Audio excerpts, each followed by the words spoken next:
तो हरियाणा भले औद्योगिक रूप से एक विकसित प्रदेश है, लेकिन हरियाणा मुख्य रूप से एक कृषि प्रधान राज्य है और यहाँ किसानों को लुभाने के लिए दोनों ही पार्टियों ने अपने मैनिफेस्टो में एमएसपी समेत कई वायदे किए हैं। किसी ने संकल्प नाम दिया है तो किसी ने गारंटी।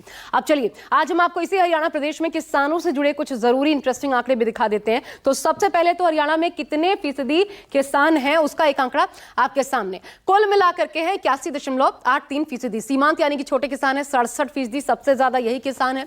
मध्यम किसान 12%। बड़े किसानों की बात की जाए तो 2.83% ये किसान है। ऐसे में कुल आबादी इनकी हो जाती है, एक बड़ा वोट बैंक हो जाता है किसानों का 81.83% का। अब किसान सम्मान निधि का चुनावी कनेक्शन वो देखिए, 2023 में जब चुनाव थे, जरा वो भी आपको दिखा देते हैं कब रिलीज की गई थी सम्मान निधि और कब कब कहां चुनाव थे। देखिए 2023 में 3 राज्यों में बड़े चुनाव थे, मध्य प्रदेश, छत्तीसगढ़ और राजस्थान में। 17 नवंबर को मध्य प्रदेश में, छत्तीसगढ़ में दूसरे चरण का मतदान हो रहा था 17 नवंबर को, राजस्थान में 23 नवंबर को एक चुनाव पड़ा था। अब देखिए 15 नवंबर को किस्त जारी की जाती है और उन तीनों ही चुनाव में आपको पता है नतीजे क्या रहे थे बीजेपी के पक्ष में।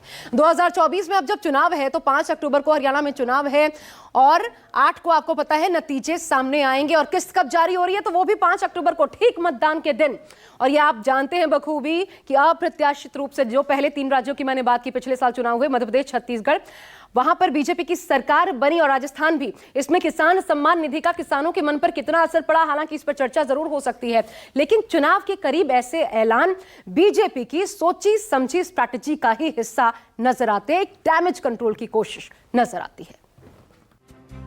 दरअसल हरियाणा में खेती किसानी बड़े पैमाने पर होती, लेकिन केंद्र सरकार के किसान नीति को लेकर वो बीजेपी से नाराज नजर आती। यही बीजेपी के लिए सबसे बड़ी समस्या है। ऐसे में किसानों को अपने पाले में लाने के लिए बीजेपी न सिर्फ किसान सम्मान निधि वाला दाव चल रही, बल्कि किसानों के बीच जाकर उन्हें मनाने के प्लान पर भी काम कर रही। बीजेपी जानती है कि हरियाणा में किसानों के समर्थन के बिना चुनाव जीतना नामुमकिन है।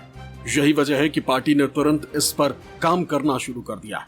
बीजेपी सूत्रों के मुताबिक पार्टी ने कार्यकर्ताओं को किसानों के बीच जाने का निर्देश दिया है।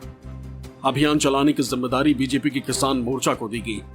बीजेपी किसान मोर्चा के कार्यकर्ता गांव-गांव जाकर चौपाल लगाएंगे। इन चौपालों में गांवों के प्रमुख लोगों के साथ बीजेपी के स्थानीय नेता और किसान मोर्चे के नेता मौजूद रहेंगे। इसमें केंद्र और हरियाणा की बीजेपी सरकार द्वारा किसानों के लिए उठाए गए कदमों की जानकारी चौपाल में दी जाएगी। साथ ही बीजेपी के चुनावी घोषणा पत्र के 24 फसलों की घोषित न्यूनतम समर्थन मूल्य पर खरीद करने के वादे, 2 लाख युवाओं को बिना पर्ची, बिना खर्ची पक्की सरकारी नौकरी, शहरी और ग्रामीण क्षेत्रों में 5 लाख आवास समेत 5 लाख युवाओं के लिए अन्य रोजगार के अवसर उपलब्ध कराने जैसे वादों को भी प्रमुखता से गांव-गांव पहुंचाया जाएगा। किसानों ने जो 13 महीने धरने दिया था, हरियाणा की बॉर्डर्स पे धरना दिया गया था, हरियाणा और दिल्ली की बॉर्डर पे, तो जाहिर है उसका एक इमोशनल इशू है। और ग्रामीण में खासतौर पर देहात का जो इलाका है वहाँ पर ये ज़्यादा ज्वलंत मुद्दा है। ऐसे में अब अगर बीजेपी लोगों के सामने जाकर किसानों के लिए समस्या क्या रही और उन्होंने क्या सोल्यूशन किया, इस तरह की बातें बताएगी तो उसका कोई बहुत लाभ होने की संभावना नहीं है। तो अब समय चला गया है, लोगों का मन आमतौर पर बन जाता है, लेकिन हर पॉलिटिकल पार्टी, बीजेपी को कहा भी जाता है कि वो आखिरी दम तक लड़ाई लड़ती है, वो बीजेपी अपनी कोशिश। उधर हरियाणा का किसान बीजेपी की योजनाओं से कितना खुश है, क्या किसान सम्मान निधि की राशि से वो खुश है, ये जानने के लिए न्यूज़ 24 की टीम हरियाणा के किसानों के बीच पहुंची। मोदी जी फिर वो हिसाब माना 3000 दे, वो बिल में कर काट ले उनके बिजली बिल में काट ले, जो देवे पिलसन वो वहाँ कर बिल वाल में काट ले के छोड़ा है। जमींदार में छोटे को नहीं जमीन है तो बिजन पीछे गेरे खाता में और ये जिस मारे भर गया जमीन को नहीं तो मारे खाता में रुपया भी को नहीं आ फालतू। इतने तो कदम सरकार ने गिनाए हैं कि हम किसानों को खाते में इतना पैसा दे रहे हैं, कितनी निधि योजना आ रही है, उसमें नहीं मिला कुछ नहीं मिला हमारे को, कुछ भी नहीं मिला हमारे को। तो भी परसों मैंने 108-140 का मुआवजा भी नहीं मिलता, सूखा पड़ता है यहाँ पे, मुआवजा मिलता ही नहीं। ना ही हमारे यहाँ पानी की सुविधा है, कुछ भी पानी की सुविधा नहीं इस गांव में, कुछ भी। हमारे तो शाम इलाके को कोई मुआवजा नहीं मिलता। दरअसल हरियाणा में सीधा मुकाबला बीजेपी और कांग्रेस के बीच माना जा रहा है। दोनों ही दल अपनी अपनी जीत का दावा कर रहे हैं और एक दूसरे पर लगातार हमलावर है। यानी हरियाणा में मुकाबला टाइट है, ऐसे में चाहे कांग्रेस हो या फिर बीजेपी, दोनों ही दल अब किसान, युवा, महिलाओं को रिझाने में लगे। ऐसे में किसके वादे पर जनता कितना भरोसा करेगी, ये तो चुनाव के नतीजे ही बताएंगे।